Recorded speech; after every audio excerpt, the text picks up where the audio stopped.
다 함께 사도신경으로 신앙 고백하심으로 수요기도회를 시작하겠습니다. 전능하사 천지를 만드신 하나님 아버지를 내가 믿사오며 그 외아들 우리 주 예수 그리스도를 믿사오니 이는 성령으로 잉태하사 동정녀 마리아에게 나시고 본디오 빌라도에게 고난을 받으사 십자가에 못 박혀 죽으시고 장사한 지 사흘 만에 죽은 자 가운데서 다시 살아나시며 하늘에 오르사 전능하신 하나님 우편에 앉아 계시다가 저리로서 산자와 죽은 자를 심판하러 오시리라. 성령을 믿사오며 거룩한 공예와 성도가 서로 교통하는 것과 죄를 사하여 주시는 것과 몸이 다시 사는 것과 영원히 사는 것을 믿사옵나이다. 아멘. 찬송가 359장 찬양합니다.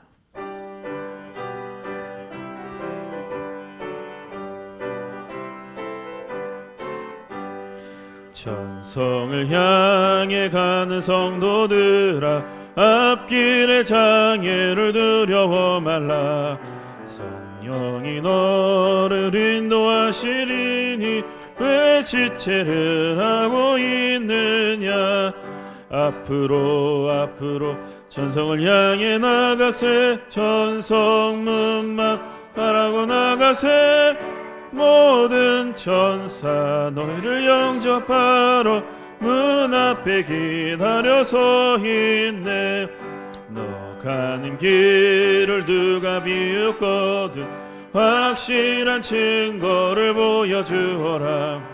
성령이 감하여 주사 그들도 참 길을 찾으리. 앞으로 천성을 향해 나가세. 천성문만 바라고 나가세.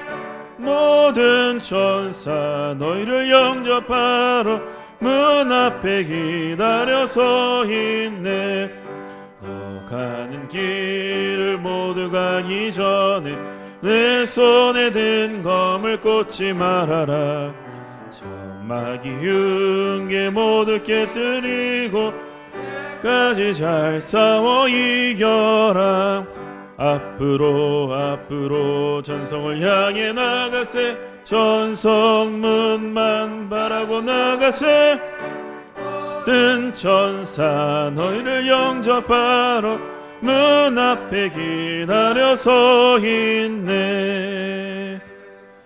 420장입니다.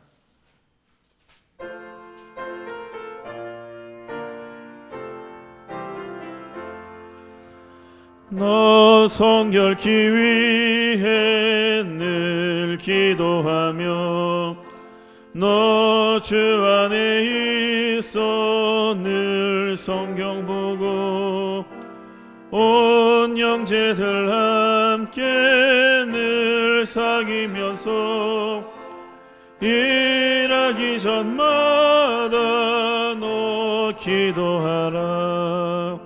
너 성결케 위해 내 머리 숙여 저 은밀한 계신 내 주께 빌라. 주 사귀어 살면 주 닮으리니 널 보는 이마다 주 생각하리. 너 성결케 위해 주 따라가고 일 다급하여도 당황치 말고 참 즐거울 때나 또 슬플 때나 너 주님만 믿고 늘 따라가라. 너 성결케 위해 늘 기도하며 내 손을 주께 다 맡기어라. 너 성령을 받아 주 섬겨 살면 저 천국에 가서도 잘 섬기리. 함께 기도드립니다. 하나님 아버지, 늘 저희를 보호하여 주시고 오늘도 은혜 자리로 저희를 불러주셔서 은혜 받게 하여 주시니 감사드립니다. 2020년도 끝자락에 저희들 하나님이 우리에게 베풀어 주신 은혜를 생각하며 그 은혜에 감사하여 이 자리에 모였습니다. 갈급하여 나온 영혼들, 이 시간 예배를 통해 말씀을 통해 성령 충만으로 채워주시고 저희들 2021년도를 준비하며 또 새 힘을 얻을 수 있도록 함께하여 주시옵소서. 말씀 전하실 목사님과 함께하여 주셔서 그 말씀을 통해 저희들 다시금 새 힘을 얻고 새 용기를 얻고 새 소망을 얻을 수 있는 복된 시간들로 인도하여 주시옵소서. 저의 마음문을 활짝 열어주시고 오직 하나님 한 분만 드러나는, 또 하나님 한 분만 바라볼 수 있는 복된 시간들로 인도하여 주옵소서. 그렇게 인도하실 주님을 기대하며 예수님의 이름으로 기도드립니다. 아멘.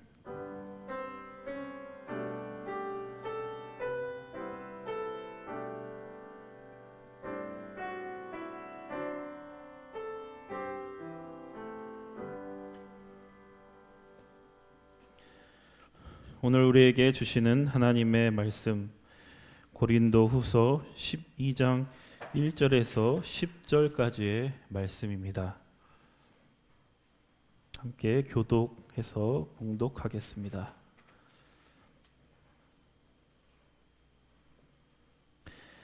무익하나마 내가 부득불 자랑하노니 주의 환상과 계시를 말하리라. 내가 그리스도 안에 있는 한 사람을 아노니 그는 14년 전에 셋째 하늘에 이끌려 갔나라. 그가 몸 안에 있었는지 몸 밖에 있었는지 나는 모르거니와 하나님은 아시느니라. 내가 이런 사람을 아노니 그가 몸 안에 있었는지 몸 밖에 있었는지 나는 모르거니와 하나님은 아시느니라. 그가 낙원으로 이끌려 가서 말로 표현할 수 없는 말을 들었으니 사람이 가히 이르지 못할 말이로다. 내가 이런 사람을 위하여 자랑하겠으나 나를 위하여는 약한 것들 외에 자랑하지 아니하리라. 내가 만일 자랑하고자 하여도 어리석은 자가 되지 아니할 것은 내가 참말을 함이라. 그러나 누가 나를 보는 바와 내게 듣는 바에 지나치게 생각할까 두려워하여 그만두노라. 여러 계시를 받은 것이 지극히 크므로 너무 자만하지 않게 하시려고 내게 육체의 가시 곧 사탄의 사자를 주셨으니 이는 나를 쳐서 너무 자만하지 않게 하려 하심이라. 이것이 내게서 떠나가게 하기 위하여 내가 3번 주께 간구하였더니 나에게 이르시기를 내 은혜가 네게 족하도다. 이는 내 능력이 약한 데서 온전하여 짐이라 하신지라. 그러므로 도리어 크게 기뻐함으로 나의 여러 약한 것들에 대하여 자랑하리니 이는 그리스도의 능력이 내게 머물게 하려 함이라. 그러므로 내가 그리스도를 위하여 약한 것들과 능력과 궁핍과 박해와 공고를 기뻐하노니 이는 내가 약한 그때에 강하니라. 아멘. 시간 전재준 목사님 나오셔서 말씀 전해 주시겠습니다. 오늘 말씀은 고린도후서 12장의 말씀으로 이제 저희들이 고린도후서 이제 마지막 시간입니다. 고린도후서를 저희들이 살펴보았는데 17번째 시간으로 이제 오늘 마지막으로 다시 한번 살펴보면서 오늘의 말씀으로도 우리가 영의 양식을 삼고 신앙의 성숙을 향해 나아가는 데 있어서 밑거름이 되고 바탕이 되기를 주님의 이름으로 축원을 드립니다. 마지막 시간이기 때문에 다시 한번 또 고린도후서 말씀을 처음부터 다시 한번 살펴보겠습니다. 우리 처음 시작할 때에 고린도후서 1장의 말씀에서 사도 바울이 고린도 교회 교인들에게 편지를 하면서 인사말을 통해서 자기가 사도가 된 것은 자기의 뜻으로 된 것도 아니고 세상이 시켜서 된 것도 아니고 누구의 뜻으로 됐다고요? 하나님의 뜻으로 되었다라고 이야기를 했습니다. 하나님의 뜻으로 사도가 된 사도 바울. 사도 바울에게 있어서는 항상 우선시되는 것이 바로 이것이었습니다. 자신의 뜻도 아니고 세상의 뜻도 아니고 늘 자신에게 있어서 우선시되는 것은 하나님의 뜻이었습니다. 하나님의 뜻이 어디에 있을까? 늘 고민하며 하나님의 뜻이 어디에 있는지 늘 기도했던 사도 바울이었습니다. 그래서 우리들도 늘 하나님의 뜻이 어디에 있을까? 늘 고민하며 하나님의 뜻대로 살고자 우리가 늘 애쓰는 성도들이 되기를 간절히 바랍니다. 고린도후서 2장에서는 사도 바울이 하나님 앞에 감사하는 내용을 전달했습니다. 왜 감사했을까? 사도 바울은 하나님께서 나를 항상 이기게 하시기 때문에 감사했습니다. 2020년 한 해를 살면서 여러분들은 하나님 안에서 승리하신 줄 믿으시기 바랍니다. 하나님을 믿을 때에는 우리가 늘 승리할 수가 있습니다. 세상적으로 바라볼 때에 실패한 것 같고 세상적으로 바라볼 때에 진 것 같은 느낌이 들 수도 있지만 우리가 하나님의 믿음 안에 있다면 다 승리한 줄로 믿습니다. 왜냐하면 사도 바울은 우리 하나님께서 나를 예수님의 십자가 행진에 날마다 끼워주시기 때문에 나는 승리할 줄로 믿습니다 라는 고백을 했습니다. 예수님의 십자가가 어찌 보면 세상적으로는 실패한 것 같습니다. 세상적으로는 어리석은 것 같습니다. 미련한 것 같고 진 것 같지만 내가 십자가 행렬에 함께 동참했다면 그 길이 영적으로 승리한 것이나 마찬가지이기 때문에 하나님이 나를 십자가 행렬에 끼워주시니 나는 그 행렬에 발맞추어 예수님과 믿음의 발자취를 함께 갈 때에 세상 속에서 우리는 승리하게 되니 승리하니 하나님 앞에 감사합니다 라고 고백을 했습니다. 또 한 가지 감사한 것은 하나님께서 나를 세상 가운데에서 세상 냄새를 풍기는 자가 아니라 그리스도의 향기를 풍기는 믿음의 사람으로 사용해 주시니 감사합니다 라고 고백을 했습니다. 사랑하는 성도 여러분, 2020년 나는 어떤 냄새를 세상에 풍기면서 살아왔는가 한번 생각해 볼 때가 되었습니다. 나는 2020년 이제 마지막 수요 예배인데 2020년 한 해를 살면서 내가 세상 속에서 어떤 냄새를 풍기면서 살았을까 한번 생각을 해 보십시오. 제가 오늘 아침에 잠에서 일찍 깼습니다. 집사람이 생선을 아침에 구워서 생선 냄새가 생선을 구면은 좋은데 구면은 상관없는데 이게 후라이팬에 구다 보니까 생선이 탄 것 같아요. 그래서 뭐가 탔나 우리 집이 타나 해서 아침에 일어보니까 생선을 굽고 있더라고요. 문을 활짝 열고 오늘 춥죠? 창문을 다 열고 생선을 굽고 있더라고요. 생선 냄새가 집안에 아주 진동을 했습니다. 그 타는 냄새가 코끝을 막 이렇게 건드리잖아요. 그럼 막 기침도 나고 그러는데 생선 냄새 때문에 사람도 잠을 깨고 잠을 설치는데 나는 세상에 어떤 냄새를 풍기면서 살았는가? 그리스도의 향기를 풍기라고 했는데 그리스도의 향기를 내가 세상에 풍겼는가 한번 더 되돌아볼 필요가 있습니다. 예수님께서 베풀어 주셨던 그 사랑의 냄새, 예수님께서 우리에게 전하라고 했던 빛의 냄새, 예수님의 은혜의 냄새들 우리가 세상 속에서 풍기었다면 우리는 늘 하나님 앞에 감사할 수 있습니다. 감사할 수 있는 2020년 마지막 오늘 내일이 되기를 주님의 이름으로 축원을 드립니다. 3장 말씀에서는 사도가 된 제자가 된 예수님을 믿는 진짜 사도란 어떠한 모습으로 살아가는 사람이냐라고 했을 때에 나는 누구냐? 우리는 누구냐? 우리는 그리스도의 편지다라고 이야기를 했습니다.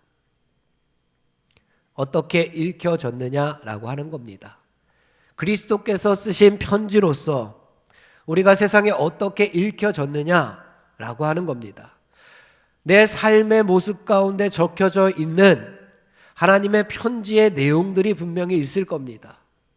그 내용들을 잘 전달했는지 아니면 내 뜻, 내 마음, 내가 살아가는 가치관, 세상적인 가치관 그것만을 혹시 전달하면서 살지는 않았는지, 세상 사람들이 나를 보았을 때에, 아니면 내 남편, 내 아내가 나를 보았을 때에, 아니면 내 주위의 이웃들이, 내 가족들이, 내 친구들이 나를 보았을 때에 내가 어떻게 읽혀졌는가라고 하는 겁니다.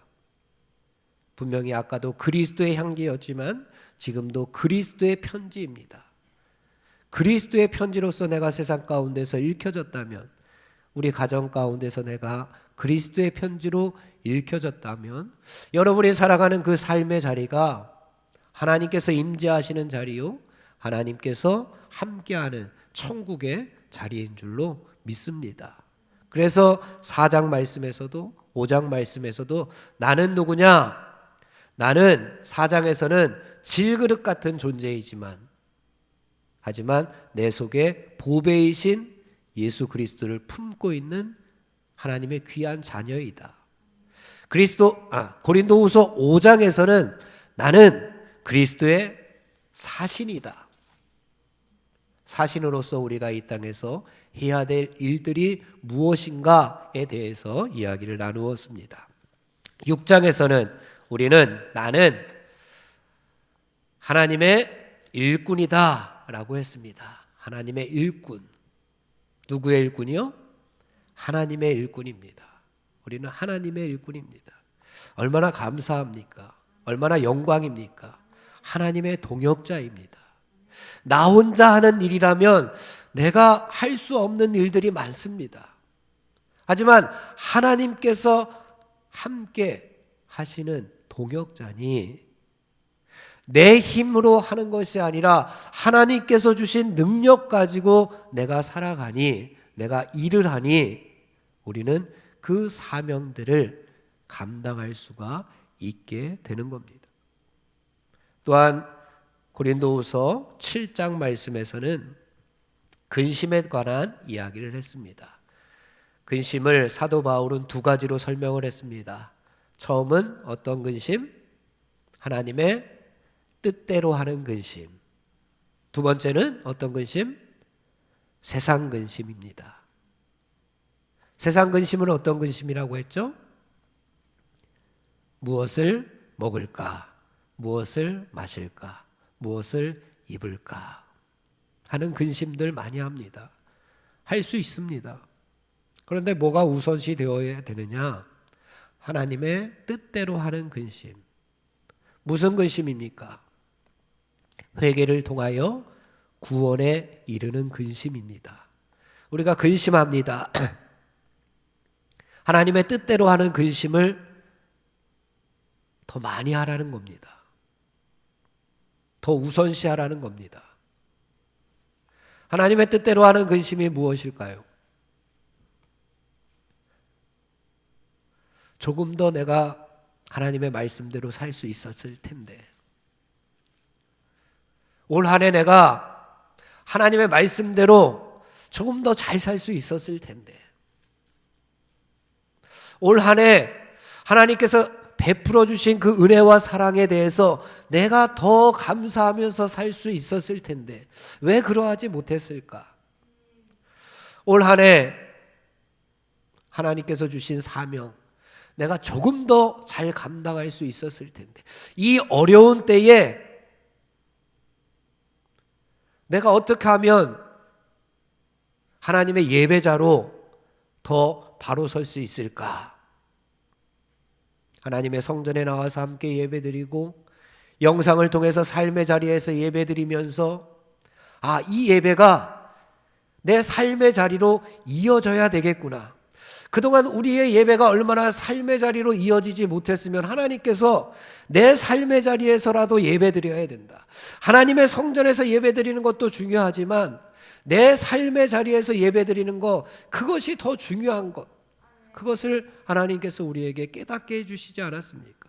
그래서 영상을 통해서라도 내 삶의 자리에서 예배드리면서 우리가 집으로 가는 동안 다 까먹었던, 다 잊어버렸던 그 예배의 은혜들, 말씀의 은혜들, 기도의 각오들, 찬양의 눈물들, 내 삶의 자리, 우리의 가정들, 우리의 회사들, 아니면 내 차 안에서, 아니면 내가 걸어가는 그 삶의 자리에서 목사님의 말씀을 드리면서, 영상을 통하여 우리가 예배를 드리면서 그 자리가, 삶의 자리가 예배의 자리가 되고 은혜의 자리가 되고 복의 자리가 되게끔 인도하셨던 그 하나님, 얼마나 감사한지 모릅니다.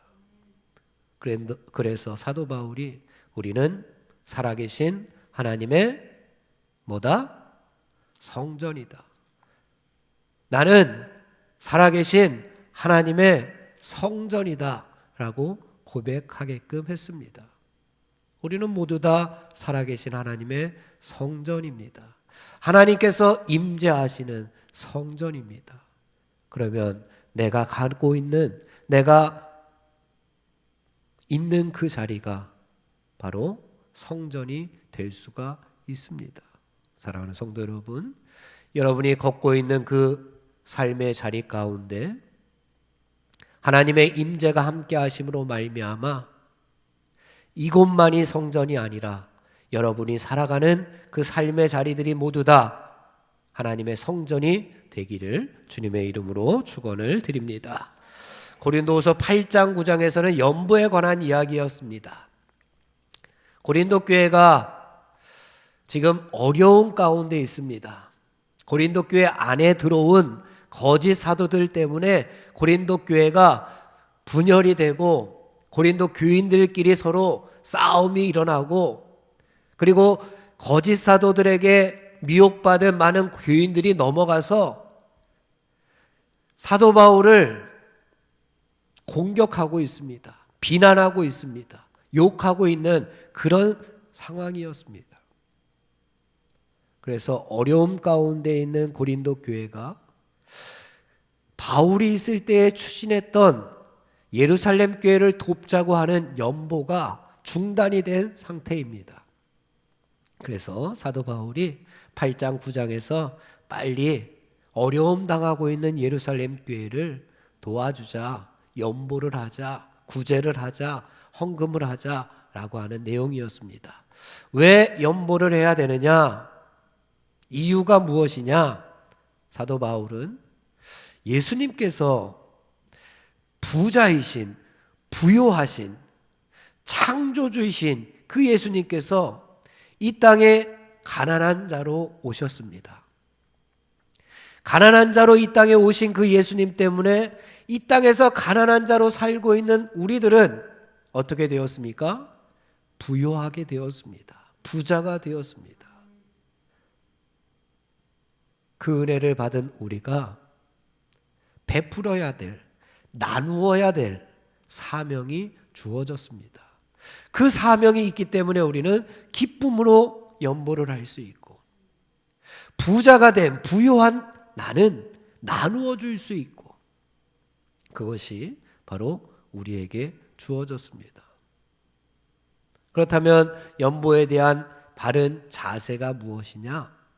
씨 뿌리는 자의 비유를 통해서 농부가 씨를 뿌릴 때에 우리가 구제하고 연보하고 헌금할 때에 인색함으로 하지 않는다. 씨를 뿌리는 농부가 그 씨가 아까워서 자기 호주머니에 그냥 두지는 않잖아요.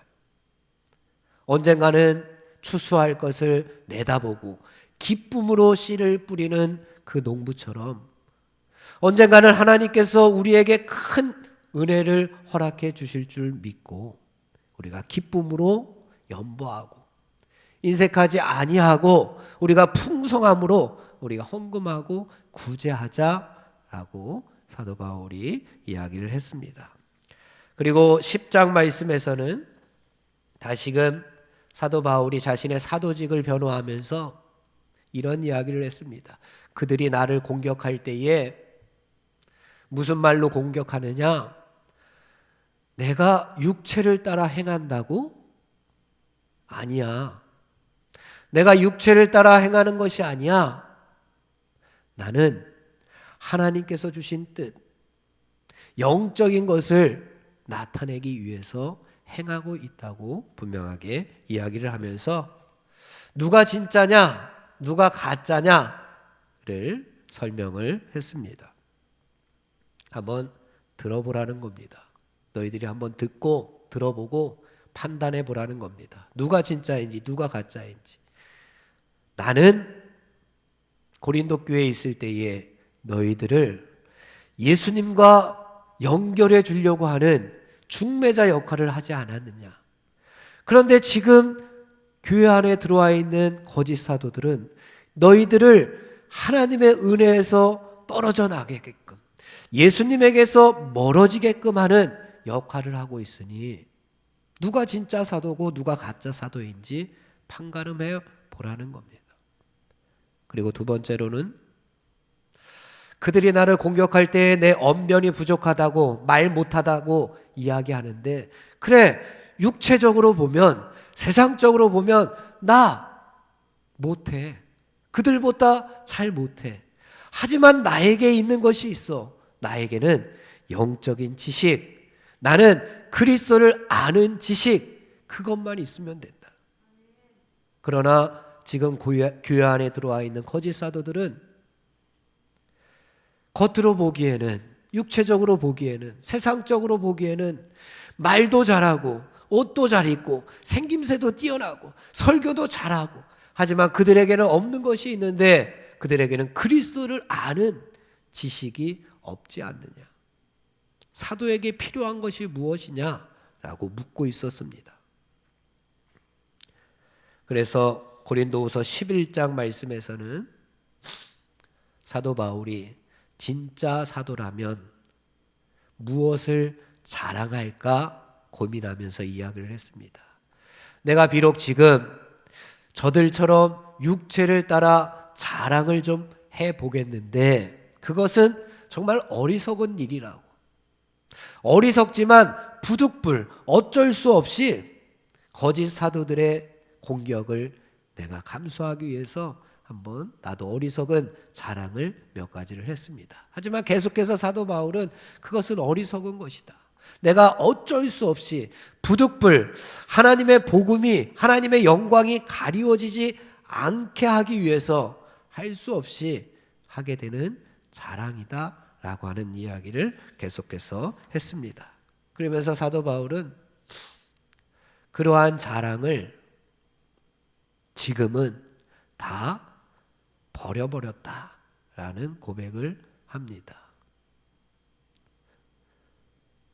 배설물로 여겨서 지금은 그것들을 다 버리고 지금 나에게 중요한 것은 예수 그리스도이다 라는 고백을 했습니다.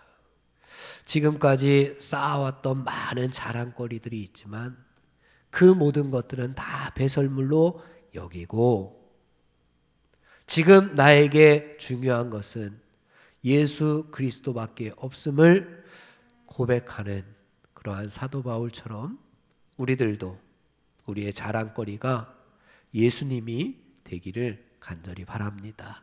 그 이야기가 오늘도 12장에도 이어지고 있습니다. 오늘 12장 말씀 함께 살펴보겠습니다. 1절입니다. 1절 말씀 다 같이 시작. 무익하나마 내가 부득불 자랑하노니 주의 환상과 계시를 말하리라. 아멘. 오늘도 자신의 사도성을 변호하기 위해서 부득불 어쩔 수 없이 자랑을 할 수밖에 없다는 겁니다. 그것이 무엇이냐? 주님께서 보여주신 환상과 계시입니다. 2절 말씀을 보니까 몇 년 전에 있었던 사건입니까? 14년 전에 있었던 사건입니다. 14년 전에 하나님께 이끌려서 몇째 하늘에 올라갔습니까? 셋째 하늘에 가게 되었습니다. 누굽니까? 이 사람이? 바울은 2절에서 내가 그리스도 안에 있는 한 사람을 아는데 그 사람이 올라갔다는 겁니다. 그 한 사람이 누구입니까? 자기 얘기입니다. 자기 얘기. 자기 얘기인데 자기 얘기를 좀 자랑하려다 보니까 어리석은 자랑이거든요. 이거는 세상적인 자랑이고 이것은 어떻게 뽐내고 이렇게 자만하는 그런 모습으로 비춰지기 때문에 부득불 어쩔 수 없이 하는 자랑이니 자기 자랑이지만 3인칭을 써서 다른 사람인 것처럼 이렇게 먼저 이야기를 하고 있습니다. 14년 전에 그 사람 사도 바울이 셋째 하늘에 올라갔다라고 이야기를 합니다. 그 셋째 하늘이 어디입니까? 4절에 보니까 그가 낙원으로, 그 셋째 하늘을 낙원으로 표현하고 있습니다. 당시 유대인들은 하늘이 세 부분으로 이루어졌다고 생각하고 있었습니다. 우리는 지금 그런 사고는 아니지만 이 당시에 성경이 쓰여질 당시의 유대인들은 하늘이 첫째 하늘, 둘째 하늘, 셋째 하늘이 있다고 생각을 했습니다. 그래서 우리가 삼층천이다 라고 이야기를 들어봤을 겁니다. 삼층천. 삼층천에 다녀왔던 사도 바울입니다. 그러면 첫째 하늘은 뭐죠?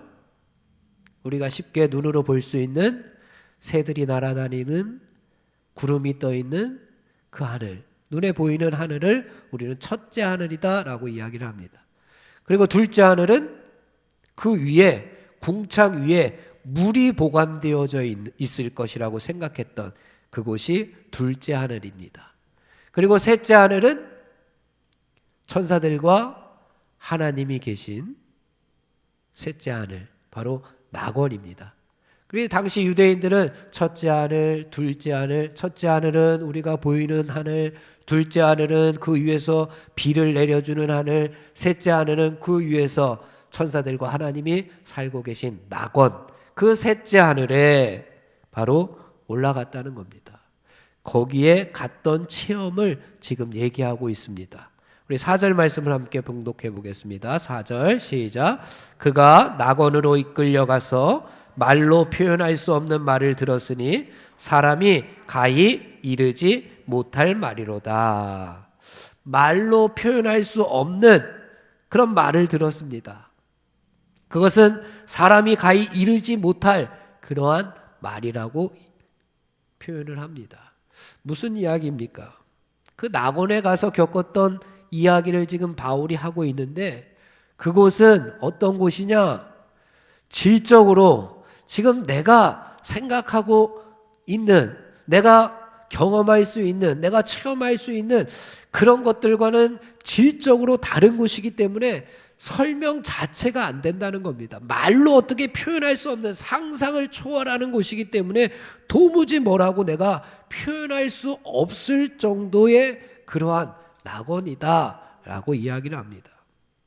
그러니 그 천국, 그 낙원, 그 셋째 하늘까지 다녀온 사도 바울이 얼마나 대단한 인물입니까? 하나님께서 사도 바울을 이끌어가서 그 낙원까지 보여주셨으니 사도 바울이 얼마나 대단한 인물입니까? 얼마나 위대해 보입니까? 그런데도 이런 자랑은 지금 어쩔 수 없이 부득불 할 수밖에 없는, 복음을 위해서, 하나님의 영광을 위해서 지금 어쩔 수 없이 하는 자랑이라고 하는 겁니다. 그러면서 사도 바울은 내가 진짜 자랑할 것이 있는데, 그거 말고 내가 진짜 자랑할 것이 있는데 그것은 약한 것밖에 없다고 고백을 합니다. 이런 거 말고 나는 지금 약한 것밖에 자랑할 게 없다고 고백을 하고 있습니다. 5절 말씀 함께 봉독합니다. 5절 다 같이 시작. 내가 이런 사람을 위하여 자랑하겠으나 나를 위하여는 약한 것들 외에 자랑하지 아니하리라. 나의 약점이 자랑이라는 겁니다. 세상적으로 볼 때는 말도 안 되는 얘기입니다. 무슨 약점이 자랑이 될 수가 있겠습니까? 그러나 바울은 우리가 믿는 믿음 안에서는 이것이 말이 된다는 겁니다. 특별히 마태복음 5장에 보면은 산상수훈에 예수님의 말씀이 나옵니다. 그 말씀을 보면은 왜 약한 게 자랑거리인가? 왜 바울이 약한 것을 자랑할 수밖에 없었는가?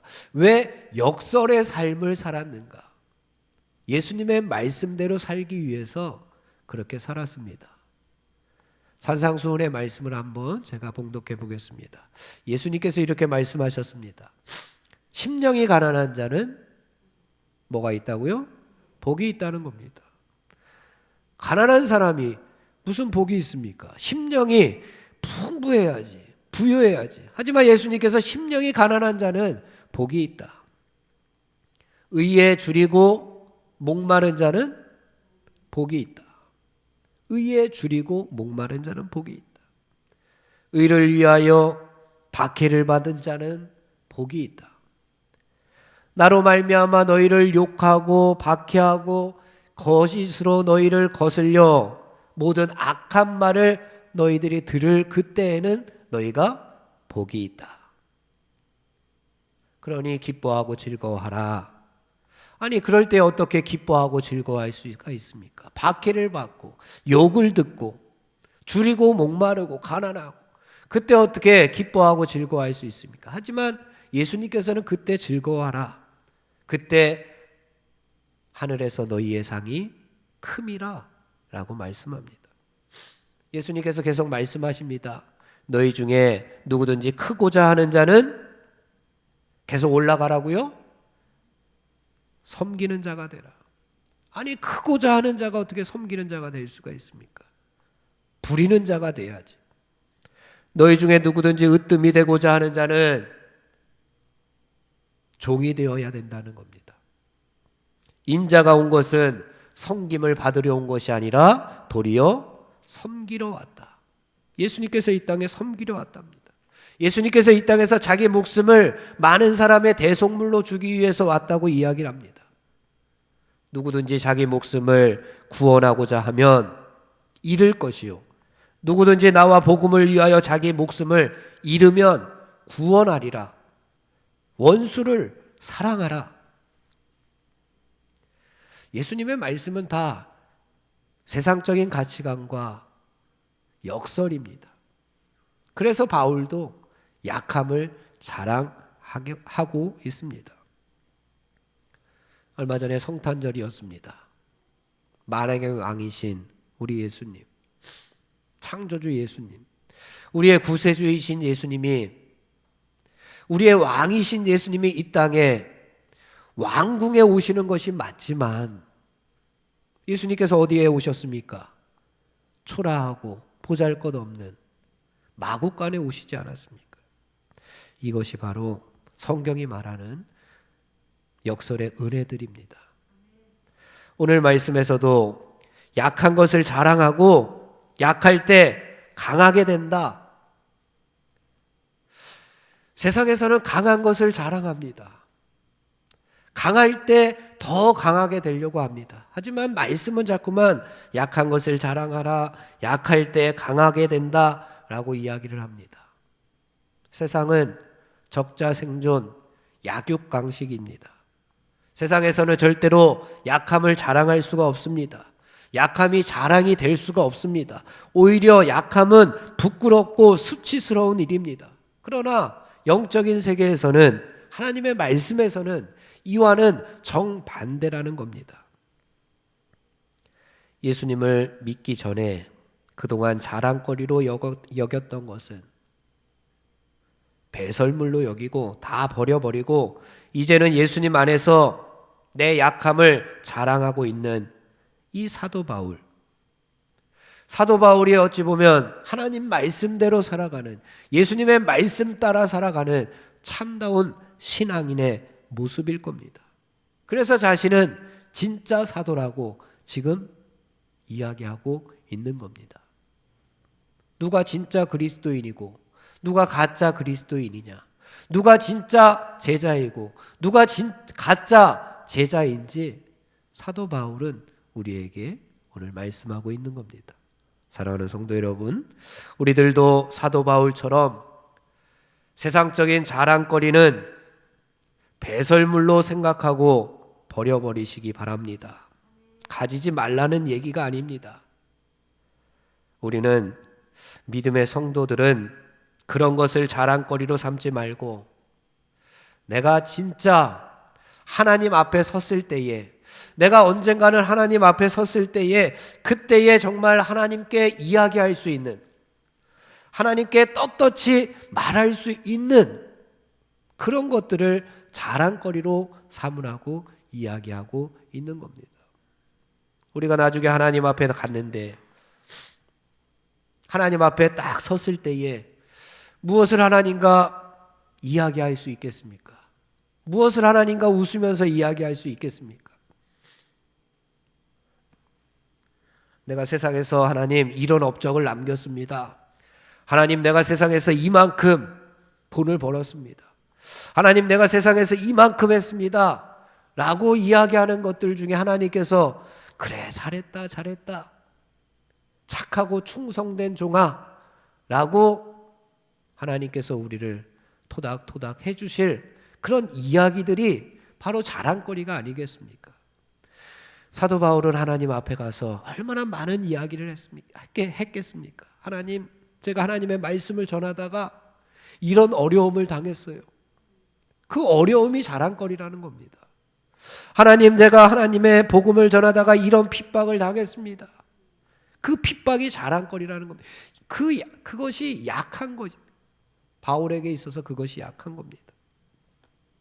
우리들도 사도 바울처럼 약함을 자랑할 수 있기를 바랍니다. 이것이 하나님의 뜻대로 하는 근심 중에서 나오는 자랑거리입니다. 하나님,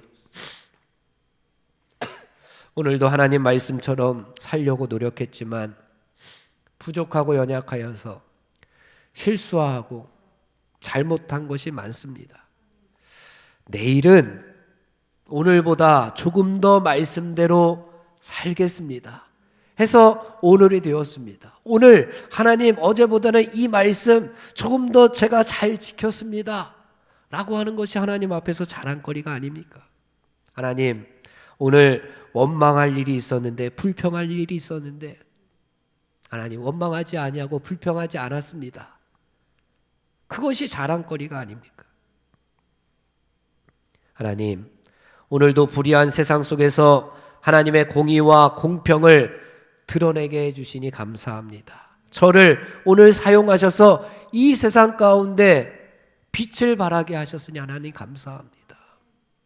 썩어져가는 세상 가운데 하나님 저를 소금으로 던져줘서 오늘 조금 부패하지 않도록 저를 사용해 주셨으니 하나님 감사합니다. 하나님, 오늘도 내 십자가를 지고 주님을 따르게 하셨으니 감사합니다. 이것이 자랑거리가 되어야 합니다. 우리가 믿는 예수님께서는 얼마나 약해지셨습니까? 우리가 믿는 예수님 어디까지 약해지셨습니까? 십자가까지 약해지셨습니다. 그런데 그 십자가가 가장 큰 예수님의 자랑거리가 되지 않았습니까? 예수님의 가장 큰 자랑거리가 십자가입니다. 사랑하는 성도 여러분, 이것이 우리의 자랑거리가 되기를 주님의 이름으로 축원을 드립니다. 사도 바울에게 있어서 특별히 약한 것이 무엇이었느냐 하면 오늘 말씀해 보니까 육체의 가시 곧 사탄의 사자가 있었습니다. 7절의 말씀을 다 같이 봉독해 보겠습니다. 7절입니다. 시작. 여러 계시를 받은 것이 지극히 크므로 너무 자만하지 않게 하시려고 내 육체에 가시 곧 사탄의 사자를 주셨으니 이는 나를 쳐서 너무 자만하지 않게 하려 하심이라. 아멘.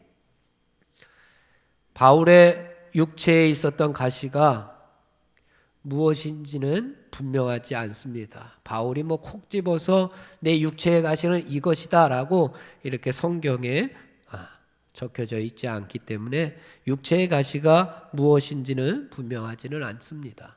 하지만 전해져 내려오는 구전에 의하면은 이 사도 바울에게 있어서는 심한 눈병이 있었다, 안질이 있었다라고 이렇게 전해져 내려옵니다. 이것이 바울에게 있어서 얼마나 괴로웠으면, 얼마나 자신에게 고통스러웠으면 8절에 보니까 3번씩이나 하나님 앞에 간절하게 기도했다고 합니다. 하나님, 이 육체의 가시 좀 없애주십시오. 좀 낫게 해주십시오. 라고 3번씩이나 하나님 앞에 간절하게 기도했다 그럽니다. 이것 때문에 바울은 무시도 당했습니다. 수많은 병자들을 바울이 고치면서 자신의 병은 고치지 못하니 늘 고통 중에 괴로워하고 있는 그 바울을 보면서 교인들이 시험거리가 되어 있을 수도 있습니다. 그래서 사역을 방해하는 사탄의 사자다라고 표현을 했는지도 모릅니다. 그러나 그때 그렇게 하나님 앞에 기도할 때에 하나님께서 어떻게 응답해 주셨는가? 하나님께서 응답해 주셨는데 9절의 말씀으로 응답해 주셨습니다. 9절입니다. 다 같이 시작. 나에게 이르시기를 내 은혜가 내게 족하도다. 이는 내 능력이 약한 데서 온전하여짐이라 하신지라. 그러므로 도리어 크게 기뻐함으로 나의 여러 약한 것들에 대하여 자랑하리니 이는 그리스도의 능력이 내게 머물게 하려 함이라. 아멘. 내 은혜가 내게 족하다는 겁니다. 내 하나님의 은혜, 예수님의 은혜가 내게, 바울에게 족하도다. 족한 줄 알고 감사하라는 응답을 하나님께서 주셨습니다. 하나님께서 베풀어 주신 은혜, 하나님께서 베풀어 주신 사랑을 기억하고 도리어 감사하라는 응답입니다. 이런 응답이 왔을 때에 사도 바울은 불평하지 않았습니다. 하나님 그래도 고쳐주셔야죠. 하나님 그래도 이 약함, 이 어려움 하나님 없애주셔야죠. 라고 하면서 원망하지 않았습니다. 왜 고쳐주지 않냐고 불평하지 않았습니다. 사도 바울이 뭐라고 고백합니까? 그러므로 도리어 크게 기뻐함으로 하나님께서 응답해 주심에 그 응답하심이 바울에게 있어서는 기쁨이었습니다. 그래서 바울이 고백합니다. 약한 것들에 대해서 제가 자랑하면서 살겠습니다. 왜 하나님께서 약함을 저에게 주셨는지 제가 이제 깨달았습니다. 자만하지 않도록, 자고하지 않도록, 교만에 빠지지 아니하도록 하나님께서 저에게 육체의 가시를 주셨으니 하나님 이 약한 것까지도 하나님 제가 자랑하면서 살겠습니다. 이 약한 것 때문에 그리스도의 능력이, 예수님의 능력이 저에게 날마다 머물게 하시려는 하나님의 뜻이 있는 줄 믿습니다. 이렇게 고백합니다. 다시 생각해 보니까 참으로 자기가 받은 은혜와 사랑에 비한다면 하나님께서 그동안 베풀어 주셨던 그 은혜와 그 사랑에 비한다면 이 육체의 가시, 나에게 있는 이 어려움, 나에게 있는 이 약함이 그 은혜에 비한다면 세 발의 피구나. 그 사랑에 비한다면 세 발의 피구나. 사랑하는 성도 여러분, 우리들도 그 크신 하나님의 사랑에, 그 크신 하나님의 은혜에 감사하며 찬양하며 살아가시기를 간절히 바랍니다. 그 크신 하나님의 사랑 말로 다 형용 못하네. 저 높고 높은 별을 넘어서 이 낮고 낮은 땅 위에 제 범한 영혼 구하려 그 아들 보내주신 우리 하나님의 사랑, 하나님의 크신 은혜를 우리 다 함께 찬양하겠습니다. 304장입니다.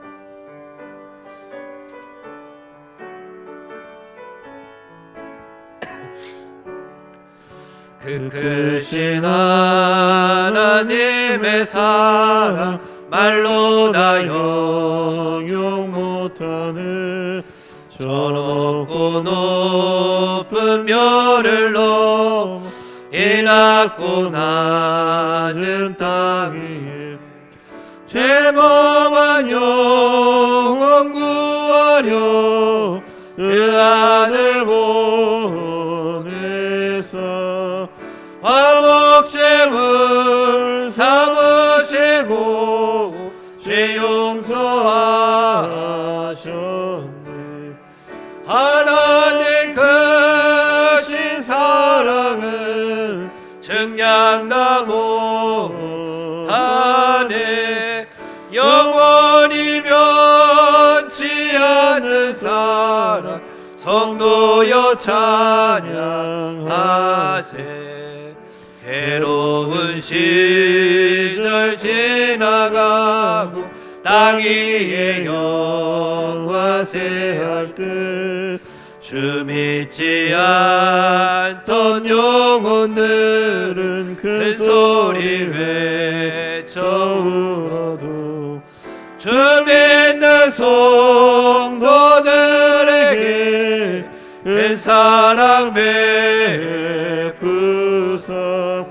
우리의 죄 사했으니 은혜 잊을까.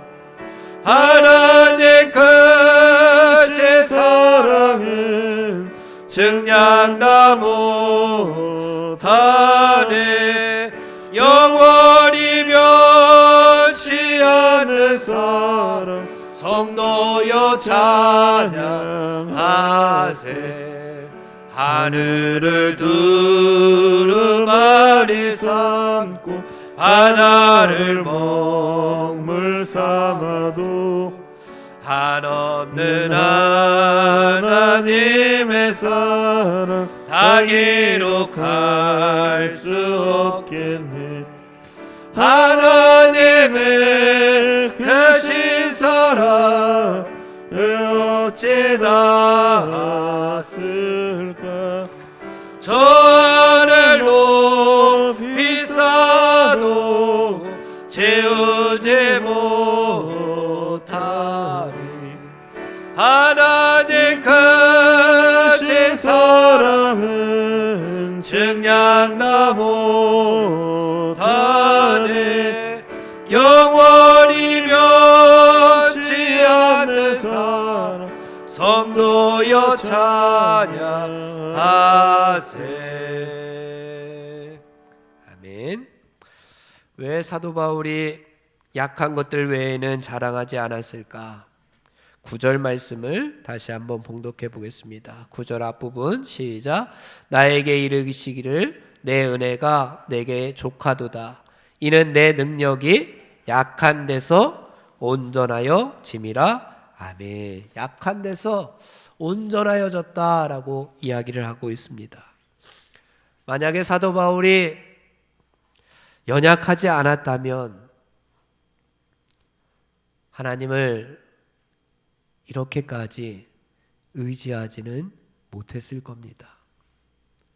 약함이 있었기 때문에 하나님을 의지했습니다. 약함이 있었기 때문에 하나님 앞에 무릎을 꿇었습니다. 약함이 있었기 때문에 하나님 앞에 기도하지 않을 수가 없었습니다. 그때에 하나님께서 역사하셨고 그때에 하나님의 능력이 함께 하셨습니다.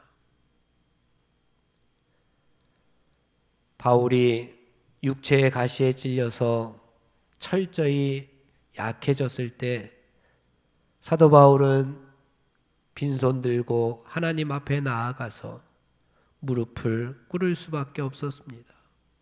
하나님을 의지할 수밖에 없었고 기도할 수밖에 없었습니다. 하나님의 은혜와 도우심을 구할 수밖에 없었습니다. 바울이 가장 연약한 그 순간에 하나님께서 가장 강하게 역사하셨음을 지금 사도 바울은 고백하고 있는 겁니다. 바울이 가장 부족할 때 하나님께서는 그에게 모든 것이 되어 주셨습니다. 그러므로 육체의 가시, 연약한 부분들, 나에게 있어서 약한 고리들이 문제가 아닙니다. 고난이 문제가 아닙니다. 시험이 문제가 아니고 어려움이 문제가 아닙니다.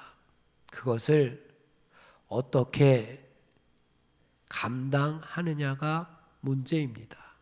그 약한 부분들을, 나에게 지금 있는 그 약한 고리들을 어떻게 감당하느냐가 문제입니다. 믿음으로 감당한다면 그 모든 것들이 하나님의 위대한 은총의 기회가 될 수가 있습니다. 이 진리를 깨달은 사도 바울은 더 이상 육체의 가시로 인해서 괴로워하거나 슬퍼하거나 원망하거나 불평하지 않았습니다. 도리어 기뻐했다고 합니다. 도리어 기뻐했습니다. 우리 마지막 말씀 10절 말씀을 다 함께 봉독해 보겠습니다. 시작. 그러므로 내가 그리스도를 위하여 약한 것들과 능욕과 궁핍과 박해와 공고를 기뻐하노니 이는 내가 약한 그때의 강함이라. 아멘. 무조건 내 약함을 자랑했던 사도 바울은 아닙니다. 내가 약한 그것 하나님 앞에 자랑한 것이 아닙니다. 교인들에게 자랑한 것이 아닙니다. 분명히 10절 말씀에서 말하는 약함은 어떤 약함이냐? 그리스도를 위하여 약해진 겁니다. 세상의 자랑거리를 채우려다가 약해진 것이 아닙니다. 육신의 정욕을 채우려다가 약해진 것도 아니고, 안목의 정욕을 채우려다가 약해진 것도 아니고, 이생의 자랑거리를 삼으려고 약해진 것도 아니고, 나 잘 되려고 하다가 망해서 약해진 것이 아닙니다. 예수 그리스도를 위하여 약해진 것, 예수 그리스도를 위하여 받은 고난들, 예수 그리스도를 위하여 받은 능욕, 궁핍, 박해, 공고, 그것들을 기뻐하고 있는 겁니다. 예수님을 위해서 받은, 복음을 위해서, 하나님의 영광을 위해서 받은 그러한 약해진 것들을 기뻐하노니 이는 내가 약한 그때의 강함이다. 왜 기뻐했습니까? 예수님을 위해서 받은 고난이기 때문에 기뻐했습니다. 예수님을 위해서 받은 고난은 하늘나라의 영광이 되기 때문입니다. 그래서 고난은 영광과 쌍둥이다라고 이야기를 합니다. 고난은 영광과 쌍둥이입니다. 고난이 없이는 영광도 없습니다.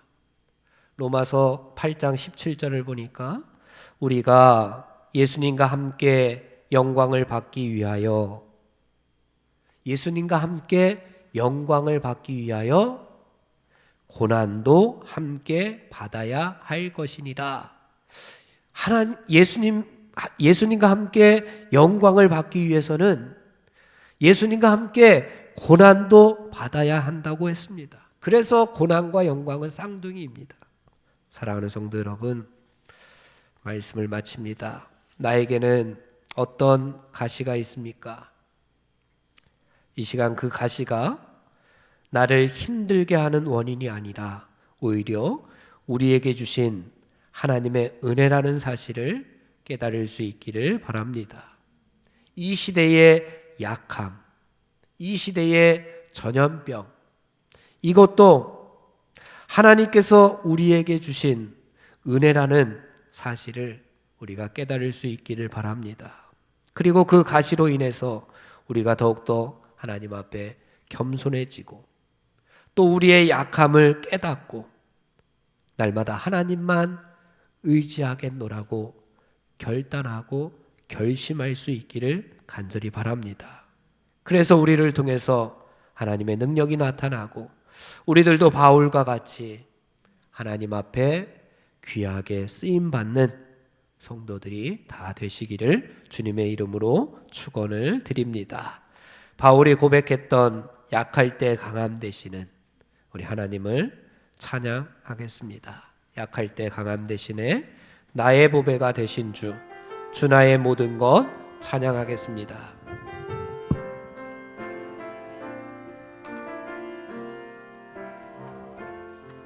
약할 때 강함 대신에 약할 때 강함 되시는 나의 보배가 되신 주 나의 모든 것 주 안에 있는 보물을 나는 포기할 수 없네 주 나의 모든 다시 한번 고백합니다. 약할 때 강함 되시네 약할 때 강함 되시는 나의 보배가 되신 주 나의 모든 것 주 안에 있는 보물을 나는 포기할 수 없네 주 나의 모든 것 예수 어린 양 존귀한 이름 예수 어린 양 존귀한 이름 십자가 죄사하셨네 십자가 죄사하셨네 주님의 이름 찬양해 주 나의 모든 것 쓰러진 나를 세우고 나의 빈잔을 채우네 주 나의 모든 것 예수 어린 양 존귀한 이름 예수 어린 양 존귀한 예수 어린 양 예수 어린 양 존귀한 이름 예수 어린 양 존귀한 이름 아멘. 함께 주님의 기도 드리심으로 수요 기도회를 모두 마치겠습니다. 하늘에 계신 우리 아버지여 이름이 거룩히 여김을 받으시오며 나라에 임하옵시며 뜻이 하늘에서 이룬 것 같이 땅에서도 이루어지이다. 오늘날 우리에게 일용할 양식을 주옵시고 우리가 우리에게 죄 지은 자를 사하여 준 것 같이 우리의 죄를 사하여 주옵시고 우리를 시험에 들게 하지 마옵시며 다만 악에서 구하옵소서. 대의 나라와 권세와 영광이 아버지께 영원히 있사옵나이다. 아멘.